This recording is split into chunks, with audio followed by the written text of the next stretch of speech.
V jednom z mojich minulých videí som spomínal, že si myslím, že by Rolex mohol predstavovať hodinky s odkrytými deklami, to znamená s viditeľnými strojčekmi. V dnešnom videu by som chcel jedny takéto hodinky predstaviť a zvolil som na to asi to najvhodnejšie momentálne od Rolexu, a to sú platinové Daytony, nová referencia, a aby toho nebolo málo, tak s diamantovými indexmi na ciferníku. Banger!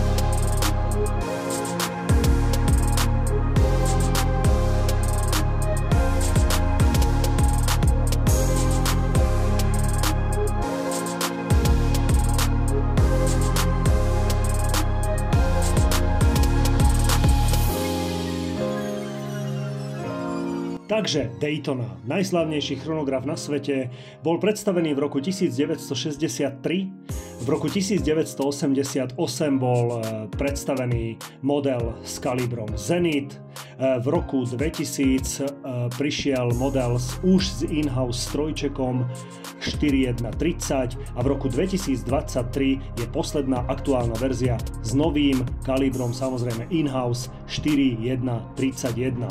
V roku 2013 na 50. výročie tohto slávneho chronografu bol predstavený model v tom najlepšom možnom kove, najluxusnejšom, a to je platinový reference 116-506.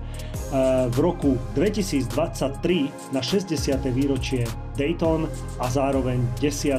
výročie platinového modelu bol predstavený posledný aktuálny platinový model s referenciou 126-506 a ako jeden z mála modelov dostal zadné viko presklené a je tu možný pohľad do toho krásneho nového in-house kalibru 4131.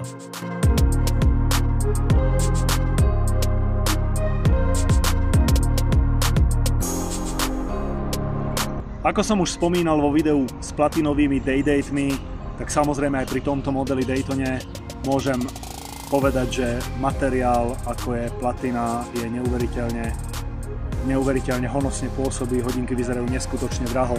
Diamantové bagety na ciferníku tomu dodávajú absolútny šmrnc, hodinky vyzerajú brutálne luxusne, váha hodiniek umocňuje dojem luxusu ako ináč.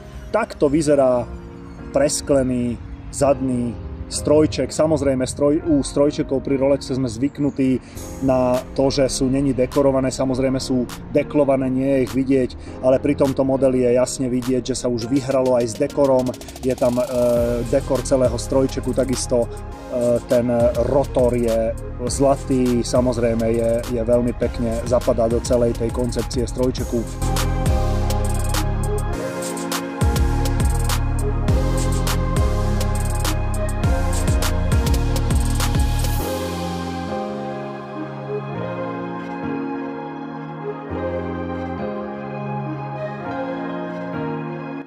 Takže jednoznačný rozpoznateľný znak, že sa jedná o platinové Daytony, je samozrejme ľadovo-modrý ciferník.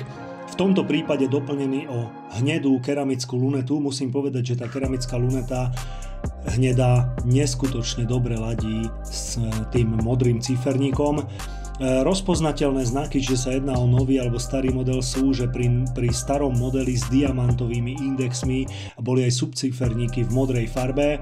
Tento nový model dostal zmenu v tom, že subciferníky sú olemované hnedou farbou, ktorá je rovnaká ako pri lunete. Takto ľahko rozpoznáme, že sa jedná o nový model. Samozrejme toto platí v prípade bagetových diamantov na ciferníku. Tak ako som už spomínal aj pri videu s platinovými day-datemi, samozrejme tieto hodinky sú veľmi ťažké, je tam váha niečo okolo 300 gramov. Či sú pohodlné, je samozrejme vec názoru a vkusu. Mne osobne to nevadí, práve naopak, ako som už povedal, tá váha má svoj zmysel a proste hodinky pôsobia veľmi honosne, luxusne a draho a máte to stále na ruke zafixované váhou, ktorá vám to neustále pripomína. Aj keď je pravda, že počase zase už potom tú váhu až tak cítiť nie je, dokonca by som povedal, že pod podvoh už absolútne neregistrujete to, že tie hodinky sú naozaj ťažké. Treba ich mať zafixované na ruke správnym spôsobom a hodinky sú, povedal by som, že až možno to trošku preženiem, až pohodlné. K samotnému strojčeku a jeho preskleniu azda toľko. Je to veľmi dobrý krok od Rolexu. Hodinky vyzerajú prémiovejšie, ako sme u Rolexu zvyknutí. Rozhodne mu to svedčí. Určite áno.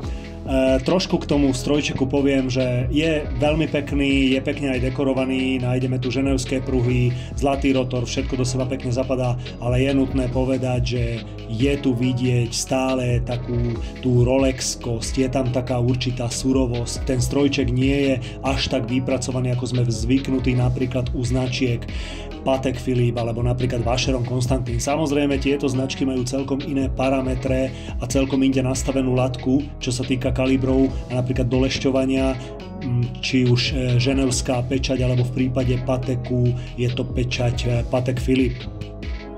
Tieto značky majú ten finálny prejav ešte o stupeň inde. Takže keď mám zhrnúť tento model, tak ako som spomínal vo videu s platinovými day-datemi, môžem to len zopakovať, keď sa niekde objavíte v Rolex komunite s takýmito hodinkami, tak ste boss. Jednak preto, že sa jedná o Daytony, samozrejme nový model, diamantové bagety na ciferníku a v neposlednom rade je to, že sú tie hodinky z platiny, radí tieto hodinky do toho najvyššieho stropu. Takže jednoznačne je toto najlepšie, čo Rolex ponúka, najluxusnejšie, rozhodne odporúčam. Keď to mám zhodnotiť ako nástupcu starého modelu, tak môžem povedať, že zmeny sú veľmi minimálne. Napríklad luneta keramická je už vsadená v ráme, nie je celokeramická, jemné zmeny na ciferníku, presklený dekel, samozrejme, nový kaliber. Sú to také minimálne zmeny, ale musím povedať pri Rolexe, že aj tie minimálne zmeny robia vo výsledku fantastický výsledok ako celok.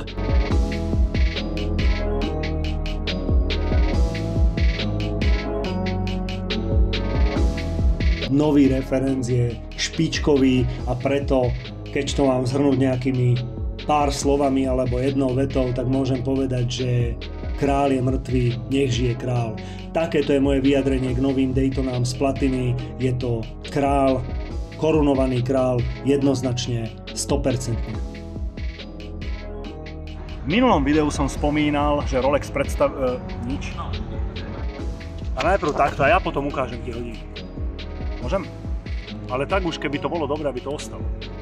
V jednom z mojich minulých videí som